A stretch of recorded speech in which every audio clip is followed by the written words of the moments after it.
पता था मुझे, उसी वक्त समझ गया था मैं। जब कस्टमर पैसे पकड़ा रहा था ना मुझे, और जिस तरह से तू देख रहा था उन पैसों को, पता था कि इसने निकल के जाना है और साथ ही तूने पैसे मांग लेने। मेरी बात सुन, यहाँ पे ना कोई खैराती इदारा नहीं खोला उन्होंने जो मैं तेरी जरूरतें पूरी करता फिरूं। महीने के महीने टाइम से पहली के पहली तनख्वाह हाथ में रख देता हूं ना, तो जाके उसी में गुजारा कर अपना। रिजवान भाई, मुश्किल वक्त आ गया, मैं आपसे कभी पैसे ना मांगता, आप मेरी तनख्वाह में से काट लीजिएगा। मैंने कह दिया ना तुझे, लगता है बात तेरी समझ में नहीं आ रही। पैसे नहीं है तो नहीं है, जा आप जाके काम कर अपना। चल शाबाश, दफा हो जाए यहाँ से, चल।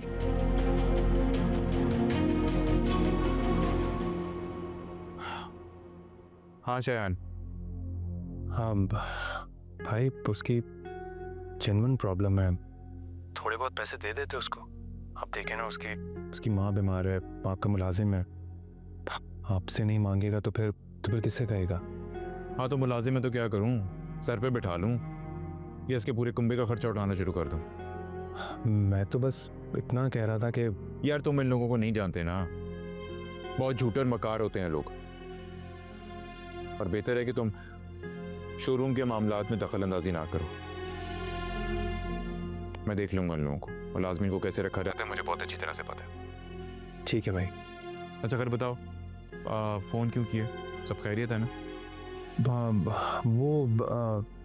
भाई बस ऐसे ही तो नहीं फ़ोन किया था। तुम फ़ोन तभी करते हो जब तुम्हें पैसों की ज़रूरत होती है। देखो शायद मैं बड़ा भाई हूँ तुम्हारा, कभी इनकार नहीं करूँगा तुम। अब बताओ मुझे कितने पैसे चाहिए? बस ज़्यादा नहीं, जितना आपके लिए इजी हो, थोड़े बहुत। अच्छा ये बताओ, 20,000 में हो जाएगा ना गुजारा? जी भाई, इतने काफ़ी हैं। अब गुजार लेना कुछ दिन इतने पैसों में। यार देख, साफ बात है शोरूम के हालात पहले जैसे नहीं रहे, महंगाई बहुत ज़्यादा हो गई है यार। बिजली की कीमतें आसमानों से बात कर रही हैं, चीज़ों के रेट बढ़ रहे हैं, सेल्स कम है, गाहक आके अलग झगड़ा कर रहे होते हैं। तू बता मैं करूँ तो क्या करूँ? थैंक यू रिजवान भाई, थैंक यू। चल ठीक है, चल मैं कर रहा हूँ सेंड पैसे, ठीक है? खुदा हाफ़िज़। ओके खुदा हाफ़िज़, टेक केयर।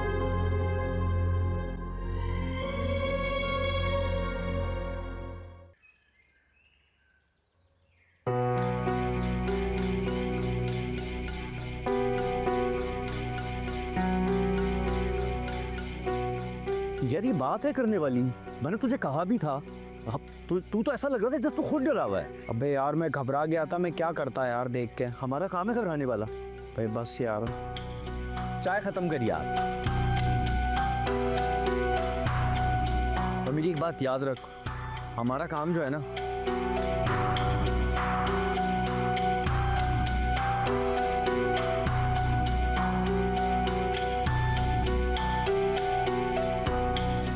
चले यार चले। पैसा बाद में देता हूँ मैं।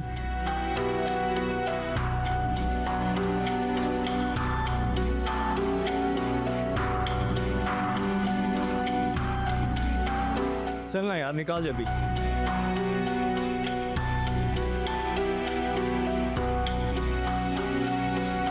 हाँ वो मैं बिजी इतना थी कि तुमसे बात नहीं कर सकी।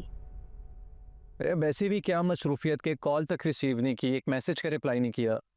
वो आज ना आप ही के ससुराल वाले आए थे डेट फिक्स करने के लिए, तो पूरे खानदान वालों को बुलाया था। पता है फंक्शन की ना इतनी तैयारियां थी कि मुझे बिल्कुल भी फुर्सत नहीं मिली तुमसे बात करने की।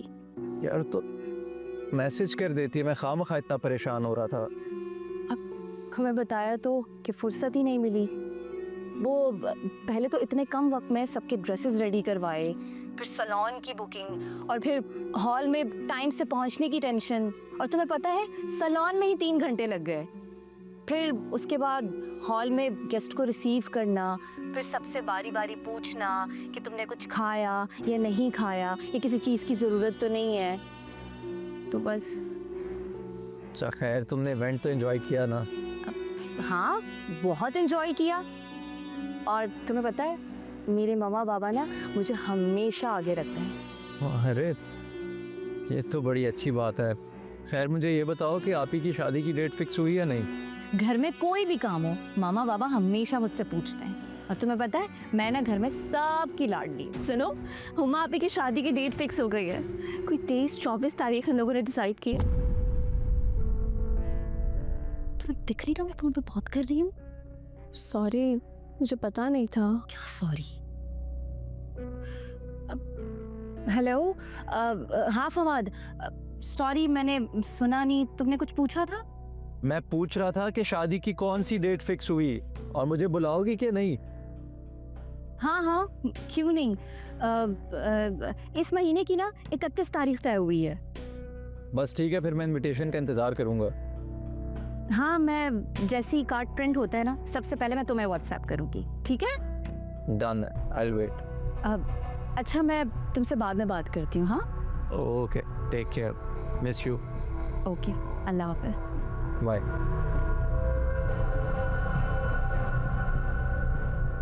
सुनो, मैंने तुम्हें 23-24 बोला, तुमने उसे 31 क्यों बताया? क्या चक्कर है? क्योंकि वो शादी में आना चाह रहा है, मगर मैं उसे बुलाना नहीं चाह रही। क्यों क्यों नहीं बुलाना चाह रही? अगर शादी धूमधाम से होती ना तो फिर भी उसे बुला लेती, मगर यहाँ तो शादी इतनी सादगी से हो रही है। और अगर मैंने उसे बुला लिया ना तो अपने घर और इस घर के बारे में जितने झूठ बोले हैं ना, उन सब का भांडा फूट जाएगा।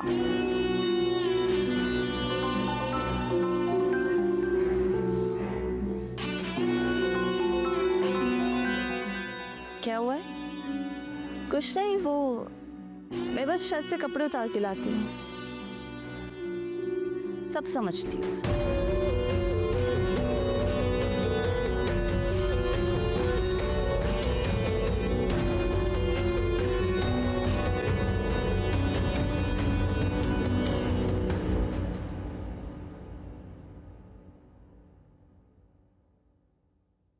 आप लोगों ने मुझे तो खामोश करवा के अंदर भेज दिया। अब आप ही लोग बताएं कि इतने कम दिनों में और इतने कम पैसों में हम क्या करेंगे, कैसे शादी करेंगे? कहते हमने तो अपनी तरफ से उन्हें मनाने की बहुत कोशिश की, लेकिन उन्होंने धमकी दी है कि अगर उनकी दी हुई तारीख में शादी नहीं हुई तो ये रिश्ता खत्म भी कर देंगे। सब कुछ तुम्हारे सामने ही हुआ। उनके हाथ एक बात आती है कि हम उनकी धमकी से डर जाते हैं। अब आप देखिएगा, जैसे ही रिश्तेदारों में काट बढ़ जाएंगे ना तो वो इस बात का फायदा उठाएंगे, हमारी मजबूरी का फायदा उठाएंगे। आप देख लीजिएगा।